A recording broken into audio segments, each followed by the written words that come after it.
Good everybody, Chris Farhi here from the Bayleys Insights and Data team. We've got Ankur Dakwale talking about the biggest news in New Zealand real estate. Ankur, we're in a beautiful house today. Whereabouts are we? Yeah, so we are in Orakei. Now this is one of the most prestigious waterfront suburbs of Auckland. We are at 10 Okahu Street in Orakei. Now this has been tagged Grand Architectural Waterfront Showpiece, and that is absolutely accurate. It's 7 bedrooms with 5 en-suites and 2 guest bathrooms. Multiple living areas for office, library, gym, and home theatre as well. One of Auckland's most expensive waterfront streets. If you want to learn more about this property, please get in touch with Sarah Liu from Bayleys in Remuera. So in this week's video, we've got a good lineup of content. We've got the latest Bayleys Residential Investment Market Update Report, snapshot of recent residential sales from Whitianga, building consent data, a bit of content from our global partner Knight Frank, and of course we've got the property of the week. But first off, we've got something a bit special. So we've got the Bayleys Residential Investment Market Update. And so this is a pretty unique report looking at rental yields for residential investment properties across New Zealand. And it's a bit unique because it's built up from individual listing data for like individual properties rather than the typical approach you'd see, which would be like median rents divided by median prices. And so, Ankur, some pretty interesting findings in there. Yeah, so we have some interesting findings, including we found a massive variation in rental yields. Now this is depending on your location, type of property, and so on. The typical yields range between 2.4% and 3.9%. The trends to watch that we've noticed is migration leading to a boost in rents in Auckland particularly, because the people coming into the country, they might not be able to buy as soon as they come in. We've got investors pivoting to new builds due to favourable tax, government policies and yields. And the last one we found is if the election, there's a change in the government, then probably a reignition to this market as tax policies are likely to be changed. Yeah, it's a pretty interesting report. You can check it out on the link in the description, and big shout out to EOS from our team for leading all the data analytics on that piece of work. It's actually a lot of effort that goes into being able to do that. So yeah, great work, EOS. And so next up, Ankur, we've got the latest building consent data from Stats New Zealand. Yeah, so Stats New Zealand released this, and what they found is that the number of consents has actually dropped back down to the 2021 levels. So we have 45,000 homes, new homes consented in the year end to May 2023. What's interesting is this is down 11% in the past 12 months. Standalone houses about down 24%, and this is a fact that I found really interesting, is that multi-unit houses are only down 0.2%. So it really shows that pivot to the multi-unit developments at the moment. Also interesting, the biggest declines. So if you look regionally, the reduction in building consents was the greatest in the Waikato region, followed by Wellington and then Auckland. And that kind of makes sense as nodes that had a lot of development going on alongside a slowdown in those markets.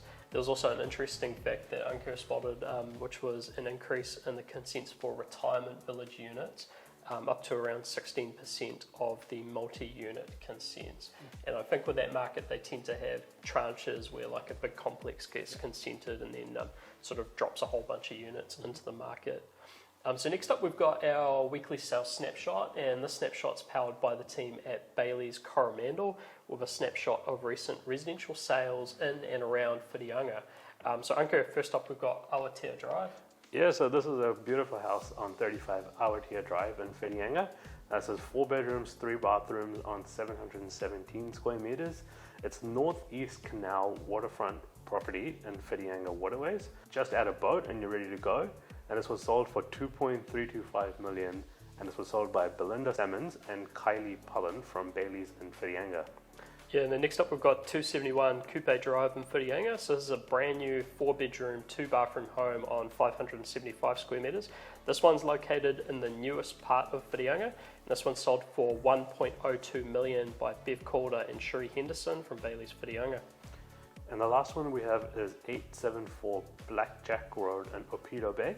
Now this was first time on the market in 40 years. It's 3 bedrooms, 2 bathrooms on 809 square meters. You have stunning views over Opito Bay. It's 30 minutes north of Whitianga, and it's sold for $1.25 million by Bev Calder and Sherry Henderson from Bayleys in Whitianga.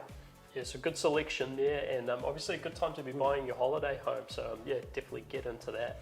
Next up, our global partner Knight Frank released its latest Global House Price Index for Q1 2023. So this is a quarterly comparison of house price movements across 56 countries around the globe. And so Ankur, what have we found in this latest report? Yeah, so this latest report shows that this index is rising at the slowest rate since about Q3 2015, really slowed down. In the last 12 months, it's risen about 3.6% to Q1 2023. And across the 56 countries that it monitors, 17% had annual price falls over the past 12 months. But what were the biggest gains? Yeah, so the biggest gains were in Turkey. So it's sort of outdoing the rest of the market at 133% up over the past 12 months, driven by extremely high inflation. Next up, we had North Macedonia at up 19% and then Croatia up 17%. So kind of interesting around the world, you've still got some markets going quite hard. And then down the bottom of the index, Ankur, we had South Korea and then... Yeah, South Korea, Hong Kong, and us. So we had New Zealand near the bottom of the barrel. So what's interesting, and this is what Knight Frank picked up as well, is New Zealand corrected faster than others. So we're likely to stabilize and increase ahead of other countries first as well. Yeah, quite interesting watching that index and seeing the wave of slowdown go through. And it's pretty much all been attributed to higher interest rates. And then next up, we also had Knight Frank's latest Singapore investment market update for Q2 2023. So what have we got in there, Ankur? Yeah, so this covers investment property sales across Singapore. And what's interesting that they noted is sales activity is down 66% year on year. That's a massive drop off. The muted investment activity is expected to remain for the rest of the 2023. The investors are also in a wait and see posture, despite Singapore usually being seen as a safe haven. Yeah, and that seems to be driven by higher interest rates, which was something that the team in Singapore pointed out. And interesting because very similar to the dynamics we're seeing in New Zealand, slowdown in the commercial market, largely driven by higher interest rates and sort of trickier to get funding, and not that dissimilar to the housing market either. So yeah, interesting to see that flow through globally as well. And then finally, to wrap up, we've got our property of the week. So Ankur, what have you got for us this week? Yeah, so I mean, I can't go past the property we're currently at. So my property of the week is 10 Okahu Street in Orakei. Again, it's a grand architectural waterfront showpiece, 7 bedrooms with 5 en-suites, 2 guest bathrooms, multiple living areas. It's one of Auckland's most expensive waterfront streets. It's a 2-minute walk to the beach, handy to the bus, to the city, and to top private schools. So if you want to learn more about this, please get in touch with Sarah Liu from Bayleys in Remuera. Yeah, this property is real cool. And then for me, I've got a commercial property. So I've got 210 to 234 Rangatiki Street in Palmerston North. So it's described as superb quality, outstanding location. It's a modern, large format retail development, fully leased to national tenants, strategically located on Palmerston North's busiest street, A-grade seismic and tenants including Harvey Norman and Bed Bath and Beyond. So if you want to learn more, you can contact Carl Cameron or Angus Finlay from Bayleys Palmerston North. Well, that's it, we'll wrap it up here. So massive thanks to the vendor for this property, Sarah Liu from the team at Bayleys in Remuera. Cheers, Ankur. Thanks, Chris. And we'll see you next time. See ya.